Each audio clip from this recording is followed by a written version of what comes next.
अकोल्यातील अक्षय विनायक नागलकर हा तरुण 3 दिवसांपासून बेपत्ता आहे। डाबकी रोड पोलीस ठाण्यात दाखल तक्रारीनंतर पोलिसांनी तपासाची गती वाढवली असून तांत्रिक तपासासह मित्रांची चौकशी सुरू केली आहे।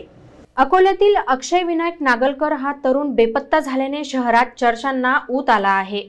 3 दिवस उलटूनही त्याचा ठाव ठिकाणा लागत नसल्याने कुटुंबियांची चिंता वाढली आहे। या संदर्भात 23 ऑक्टोबर रोजी संध्याकाळी 6 वाजता डाबकी रोड पोलीस ठाण्यात तक्रार दाखल करण्यात आली। मिळालेल्या माहितीनुसार अक्षयने 22 तारखेला संध्याकाळी 5 वाजता आपल्या आईला 15 ते 20 मिनिटात परत येतो असे सांगून घराबाहेर पाऊल ठेवले। त्यानंतर तो एका स्थानिक कार्यक्रमाला उपस्थित राहिला आणि नंतर एका मित्रासोबत निघून गेला। मात्र त्यानंतर तो घरी परतला नाही।